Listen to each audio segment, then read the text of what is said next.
We are in Orchos Tzaddikim. Please subscribe to the channel, give a thumbs up, hit the notification bell, make a comment, like it. Do whatever you have to do to get the ratings really high on YouTube. Then you'll never miss a class.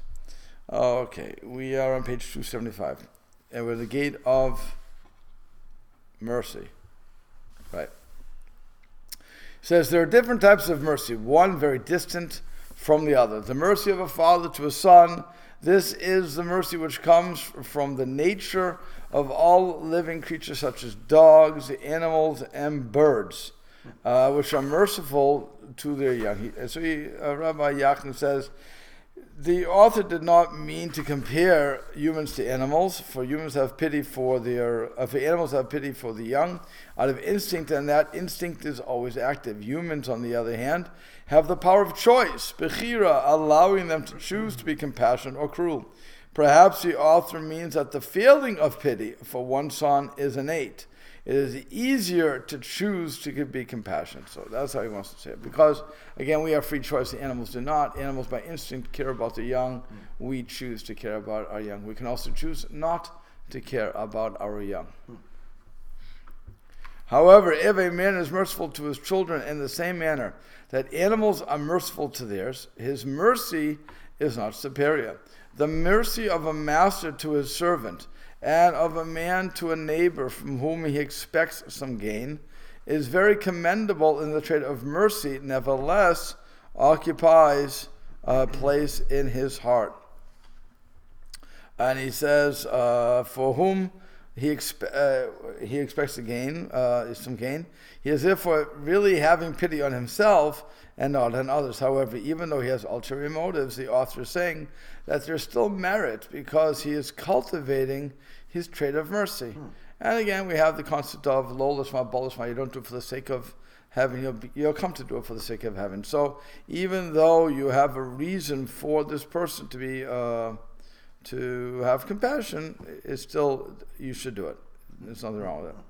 But the best and worthiest mercy of a father to his son is that which brings him to divine service. As it is written, a father will inform his sons of your truth. And he says, this was part of Chizkiah's, the king, a prayer to Hashem, that God extend his life. Yeshayahu, in God's name, informed Chizkiah, his son, that he would die of, Yeshayahu the prophet, in Hashem's name informed Chizkiah that he would die of his illness because he refused to marry. In his prayer, Chizkiah beseeches Hashem to allow him to live so that he could father a child and teach him Torah. That Chizkiah chooses this as a reason to live, and not simply the desire for life, speaks volumes regarding the importance of a father's responsibility to pass on the Torah's teachings to his son. So he must have pity on his child's soul more than his body. And he must strike his son with the rod of reprimand to guide him in the right path. So here we're going to get into the whole thing. He must strike him with the rod of reprimand. There are differing opinions on the use of corporal punishment. There are educators who not only permit but encourage its use, and there are those who outright forbid it. Arguments can be offered for both sides, and one should consult a competent Torah authority before choosing which opinion to follow. But one thing must be made crystal clear. The rod being used, as the author states clearly, is the rod of reprimand, not the rod of anger or frustration. One must bear in mind as well that the purpose of hitting, or for that matter, any form of punishment or reprimand, is to correct behavior for the future. As the author says, lahadricho b'derech yeshara, to guide him in the right path, not for behavior that is already past. As bad as it may have been, it is still done and gone. It is a future behavior that must be corrected and changed. And that is the goal of reprimand. Only a person with this understanding and self-control has the right to contemplate the use of corporal punishment. It's told about the Alter of Kelm that when the need arose to spank one of his children as a reprimand, he would first don a special hitting jacket that was tucked away in the closet. That would the time it would take him to get it and to put it on would give him a chance to contemplate if, why, and how to deliver the smack. In other words, how do most people smack? In the instant. So here, what he's doing is he said, I'm going to punch my kid, I'm going to hit my kid, fine. So now I'm going to have to put on my special jacket, I have to put it on, but it's what Kennedy said, count to 10. If you're still angry, count to 10 again. Right? That's what Kennedy said? I think they say that Kennedy, the President Kennedy. And that was one of his famous statements. But that's basically what you're doing. You want to cool down. You never want to hit out of anger, certainly not. And you want to make sure that what you're going to do is going to have a positive influence on the person, not a negative. If it's negative, you've lost. That's why you smack him, because you're angry. He made you angry. Correct, but that's why if you're doing it out of anger, then you're a wicked person. That's the point here. You have to only do it out of, you want to guide the person onto the right path. So whatever that is, so it doesn't have to necessarily be a smack. It could be taking away the cell phone, curtailing computer time, whatever the case is going to be. You're doing it to teach the person the right path, not as punitive measures. Should never be punitive measures when they're trying to educate. Even the concept of reacting or overreacting, and somebody insults you. I think we talked about this. Rather than so many people, we have an instinct just want to yell back and retort. Right? Think about it. Sleep on it. Overnight, and you feel different in the morning, and you have a chance to really. What do I really need to do? Correct. The best thing to do is nothing. When somebody's yelling at you, the best thing to do is nothing. You don't want to react at that point, because your normal reaction is to yell back. Of course, when somebody's yelling at you and insulting you, the best thing to do is to think, thank you, Hashem, for the atonement. Obviously, I deserve this. This person is just doing it from you. He's such a wonderful person. He's listening, and I don't wish him any bad. I'm cool with it. So if all that happens, if you can really do that, it takes a lot of practice. But if you can really do that, then it gives you that time to walk away and to think about what's really going on. What's the real cause of that person? I always go back to one story where somebody told me off for absolutely what I considered no reason whatsoever. And I would only find out later, much later, that his daughter was contemplating intermarriage, and he didn't know what to do. And he was a very dedicated Jew. I'm not going to say religious, because he wasn't there yet, but he certainly was more on the way to being a self-identifying strong Jew who did not believe in intermarriage. So, and here his daughter is doing exactly the opposite. He did not handle that. So what's the easiest thing to do? Take it on the rabbi. So you take it on me. So, but I didn't react to him. I reacted to the president. I didn't react to him. And that was the best thing, not to react. So I was like, what are you doing here? I didn't understand what was going on. I was just being yelled at for no reason. At least it was private. I'll give him that. He did wait to be private about it. But it was just unnecessary. But again, I didn't know what was going on. When I found out, he ultimately, by the way, just for everybody in the tape and the YouTube land, he did apologize many months later for the blow-up, which I felt a little vindicated at that point. But, I felt bad for him too when I found out what was going on. So I knew that was killing him more than what I did. I was just trying to get people on time, and that's what I'm saying. If he was yelling at me, he was just a messenger at that point. That's all. So I was his punching bag. But and sometimes you have to just accept that. And that's certainly the role of clergy. But anybody, if somebody, you're doing something at work, your boss comes and yells at you, your reaction could be, I'll yell back at you. You make a bad situation even worse, or yes, sir. And you let it walk away. He'll come back, he, she, whatever your boss is. Well, sooner you usually come back and say, I'm sorry. If they're man enough. Yeah, man enough. All right. Yeah.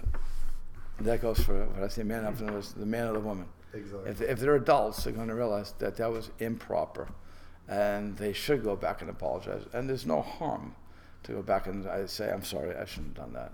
Something else was going on, and you were the recipient of my anger. That's why when you get stopped by a cop, you always have to wonder, did the cop have a fight with his girlfriend, wife, boyfriend, / whatever their person is? And is that why they're coming out against me so strongly? Yeah. Regardless, you just take out your license and say, here, license registration, and you shut your mouth. You just go with the flow, and you don't argue back. But that's all part of this. So that's what I'm saying. But he's saying when it comes to a reprimand, you really want to make sure that the person is going to get the right message. So if you're going through something, that's why the Alter of Kelm would go through such an extended exercise before he would do something. And again, he's saying why. The first question is, why am I going to hit my kid? The second one is, and how do I do it? Do I do it hard? No, what am I doing here? What exactly am I going to accomplish? Okay? So he says, though it may seem cruel to do so, such cruelty is mercy. And if one withholds the rod of reprimand from his son, because his mercy is aroused about striking him, and he allows him to follow the evil leanings of his heart, such pity deprives his son of the life and the world to come. And that is also from the spare the rod, spoil the child. That's what that Proverbs. That's where that concept is coming from. Similarly, even if one does rear an orphan, about whom is written, do not afflict a widow or an orphan, it is a mitzvah to strike him in order to turn him to the right path. One must still treat an orphan more mercifully than others, but he must not allow him to do whatever he wishes. So again, we have to set up walls. There's borders of what you can do and what you cannot do. And if you're within those borders, fine, you won't be punished. But if you go outside and we allow that, we give license to that, so then there's no end. And everybody wants to know where that wall is. They want to know how far they can go, which is why, again, I love going back to the highway for this. But when people are driving on the highway and the speed limit says 65, we all know that 74 is the real speed limit, not 65. And you can even push that a little more, but I wouldn't push it too much more. But you know that you can go 74. If it's 70, then you can go 79. If you go 80, I'm going to chop you, I'm going to grab you.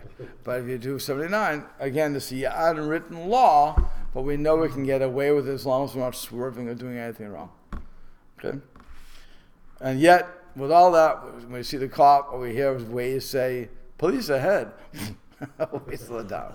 Because why push the cop when we don't have to, why push his buttons?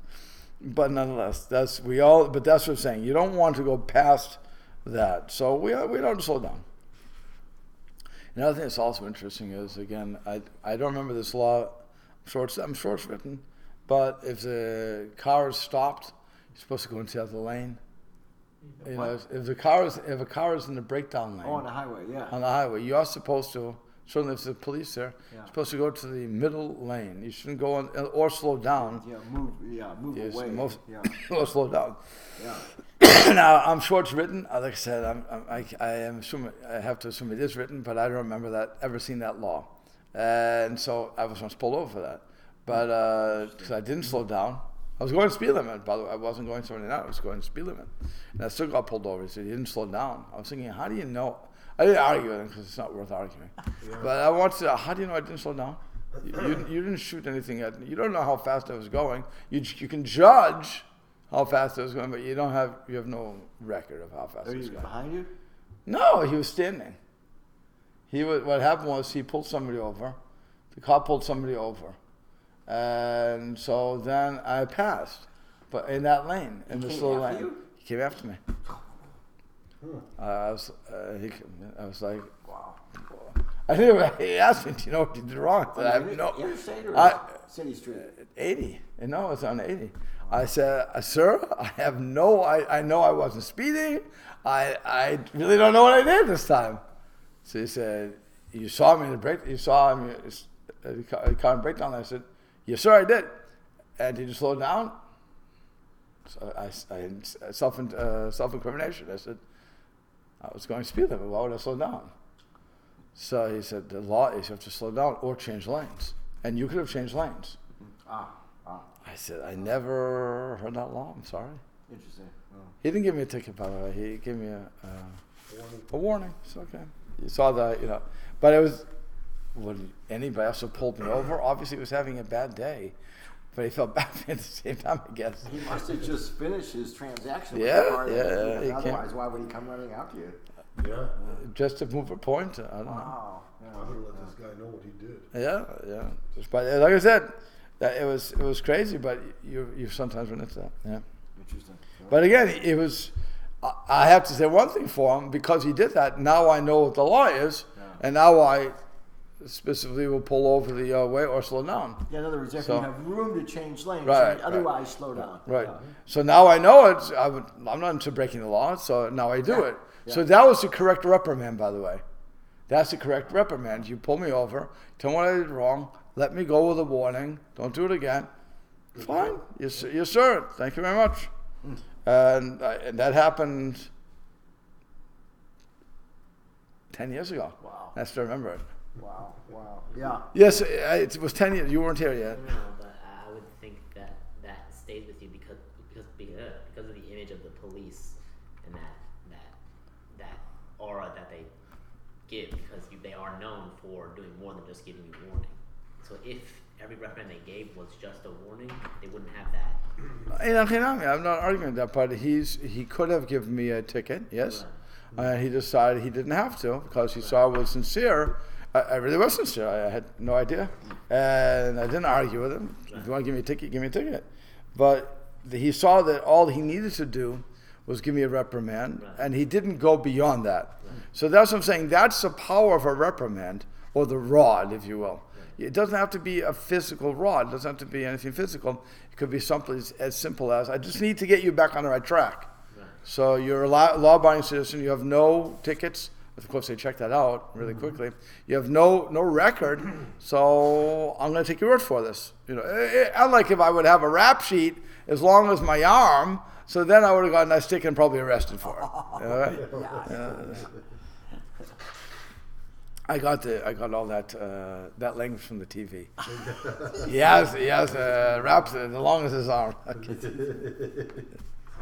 Okay, let's go on. So she says, So one must not be too merciful with himself, but he must admonish himself and control his evil inclination. So what does this mean? Perhaps the author's intent here is that one should not pamper himself too much. Although each person has needs that must be met, it is important that he be honest with himself in determining whether he is satisfying an actual need or whether he's giving in to his desires. If the latter is true, then he should set mercy aside, control his Yetzer Hara, and correct his ways. So I'm just giving in to my desires. That's not good. But if I have needs, so you have to do it. One must also show pity to his poor relatives, as is written, and do not ignore your own flesh. One must likewise, which means that, he was talking about that, fine. And one must likewise pity all of the poor, and above all, the God-fearing, for this is the main form of mercy, being compassionate and merciful to those who serve Hashem and do His will. She says, according to halacha, there are guidelines regarding whom to give one tzedakah to.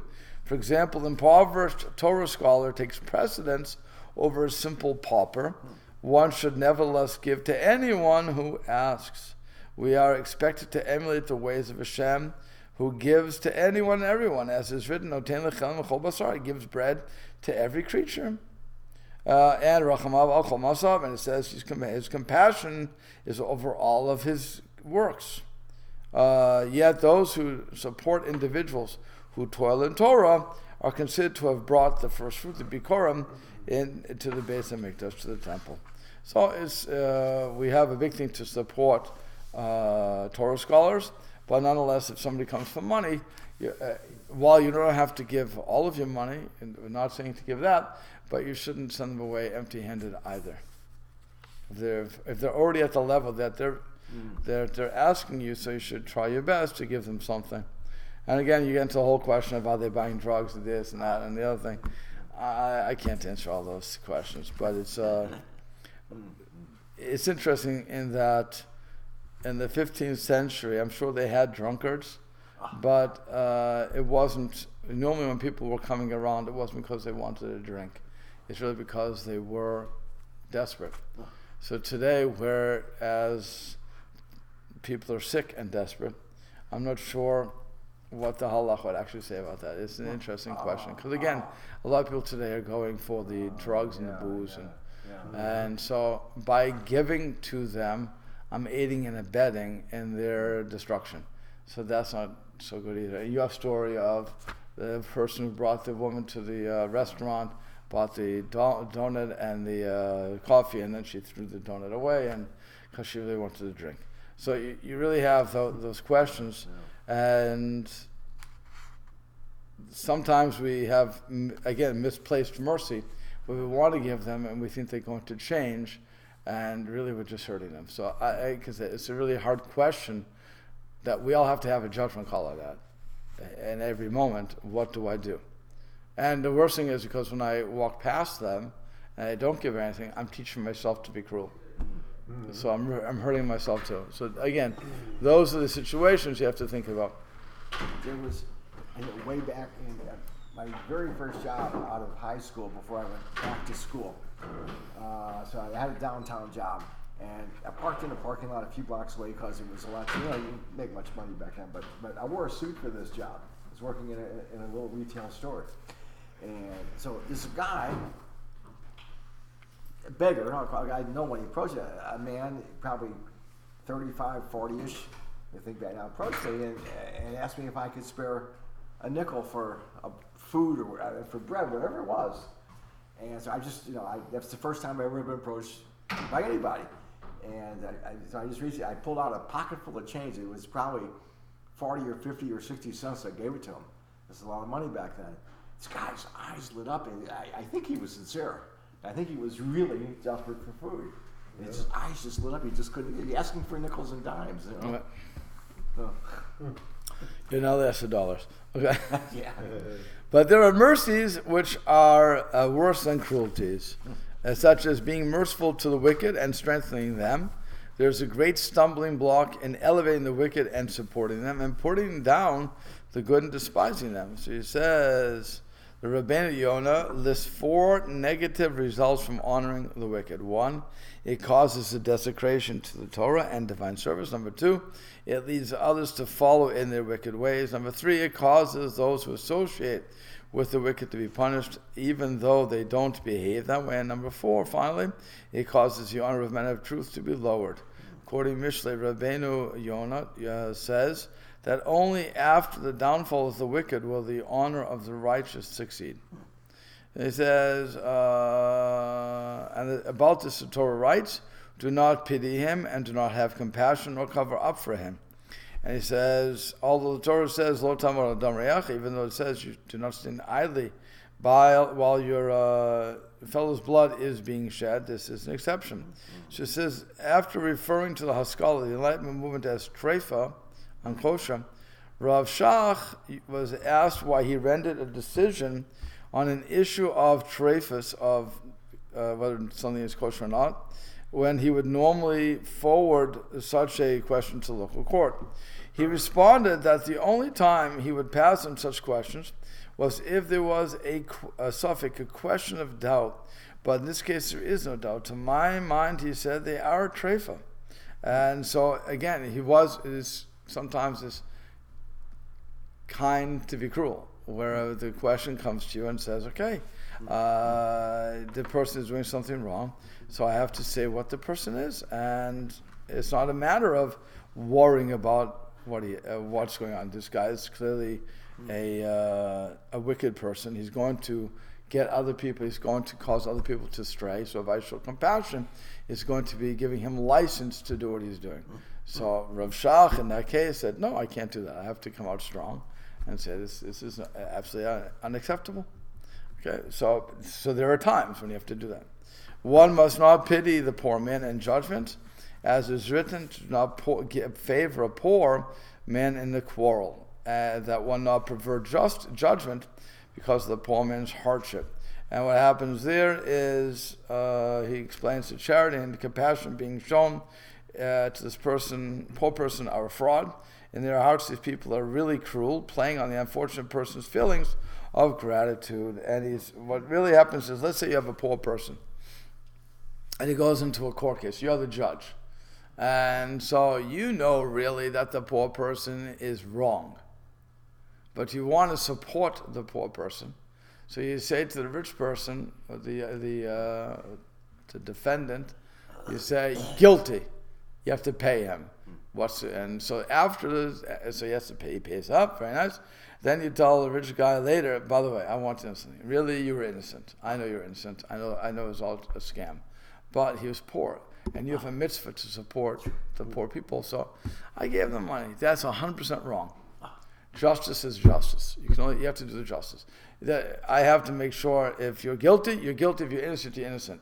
The fact that you have to give another mitzvah to give charity to somebody, that's a different mitzvah. That's for me to talk to you later. But when it comes to the law, I have to do the same way. If a rich person is being sued by a poor person and the rich person is guilty, you can't judge in the rich person's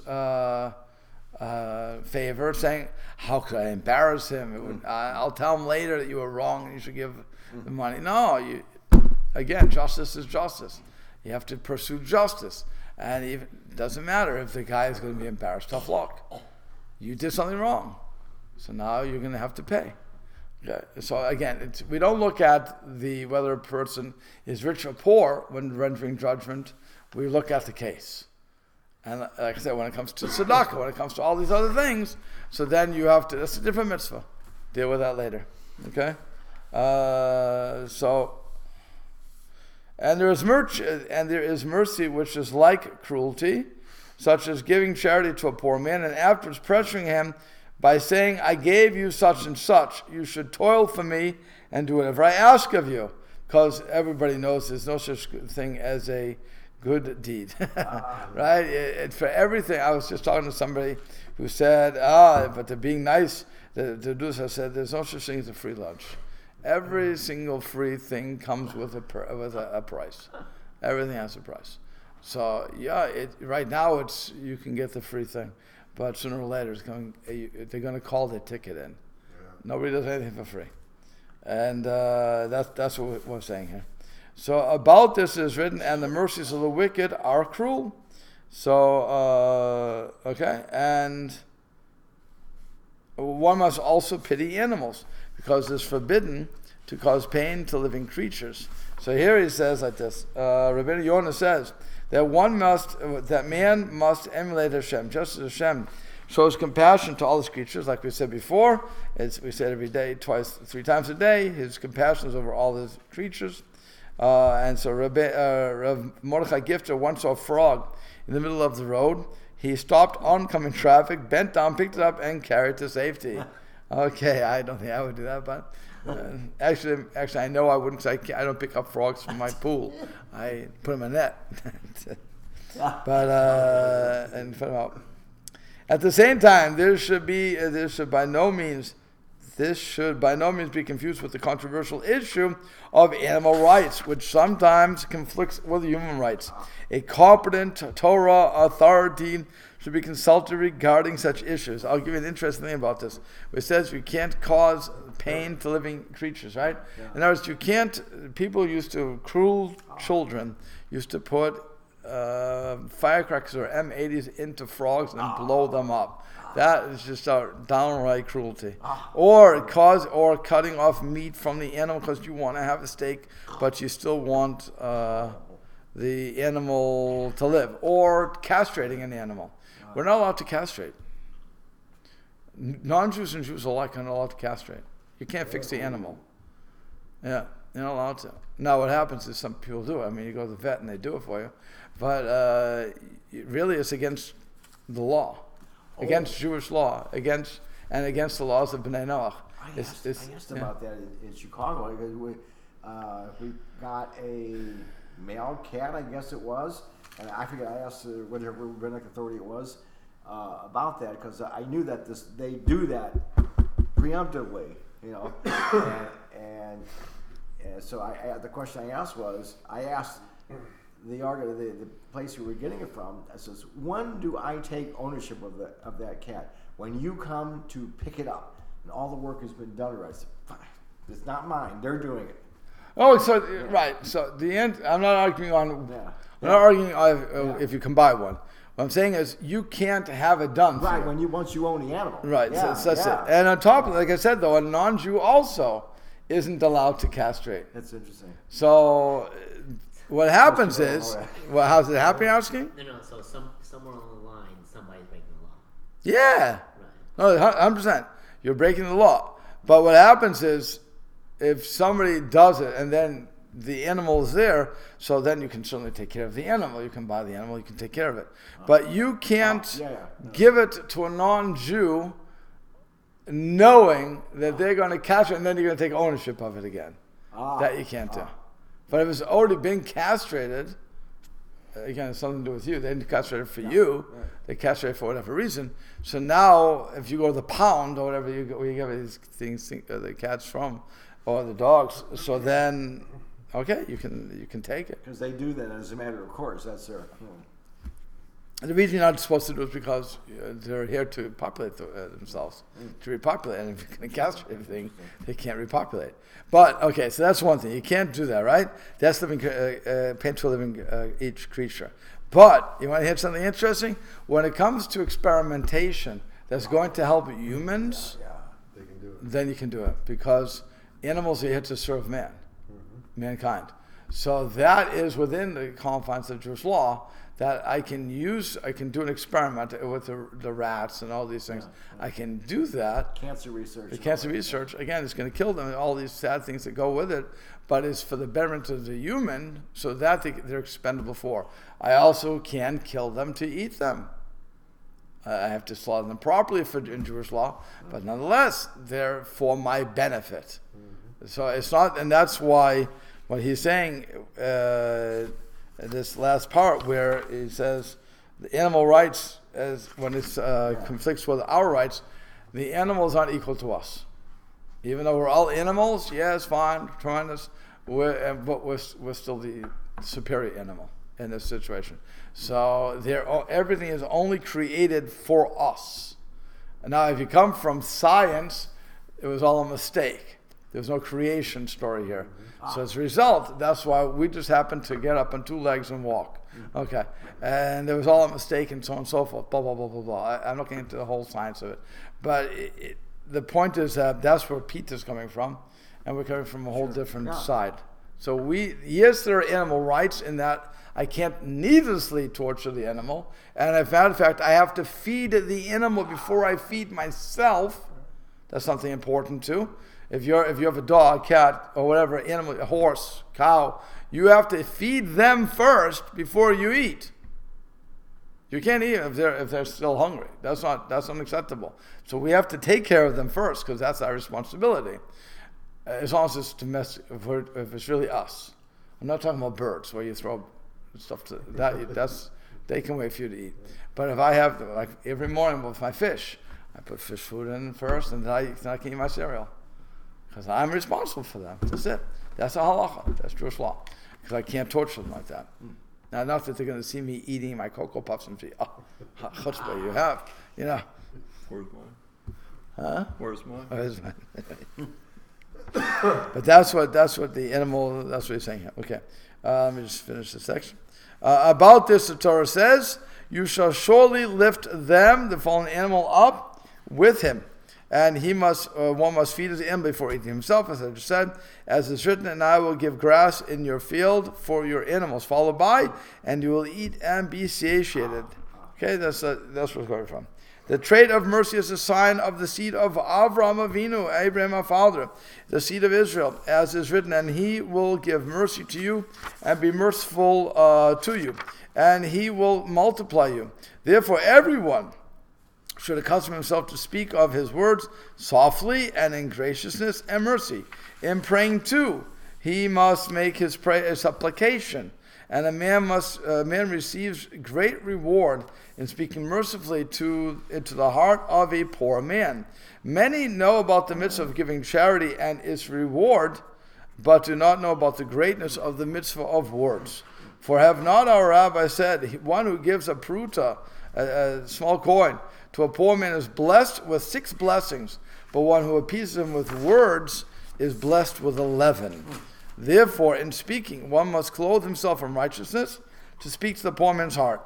His words must be gentle to the poor one. He must console him in his adversity and in his misfortune, and he must honor and uplift him. And you, son of man, be merciful to your eternal soul, to bring it to that wondrous pleasure never seen by the human eye, and do not allow your passions to cause you to sin and push you from light to darkness. Have pity upon yourself. Be merciful to your soul. Do not desecrate your soul's preciousness with worthless pleasures. The sages have said, an aspect of giving is that one should adhere to the treat of mercy. And Shlomo instructs about mercy. Compassion save those being taken to death and those on the way to be killed. The greatness of this trait can be examined and derived from the fact that the Creator manifested all his creations, and as is written, and his mercies are upon all of his works. So he says, I just want to go back one thing. He says, when one appeases with words, he says the reward for verbally appeasing the poor applies specifically to one who lacks the funds to give him. When a poor person approaches him and he said, my soul really goes out to you, I'm really truly sorry, and I don't have what to give you right now. In this manner, at least he is able to provide a measure of consolation to the unfortunate person. This is the meaning of the Gemara when it says performing acts of kindness is greater than giving charity. The obvious practical application presents itself every time a poor person comes to the door, regardless of whether or not he is able to give a donation. He should show compassion and respect to that individual's soft-spoken words. An offer for a drink or a snack should be a regular routine when welcoming the poor. They may not remember how much money they received, but they certainly will remember how they were treated. And we'll have to stop there.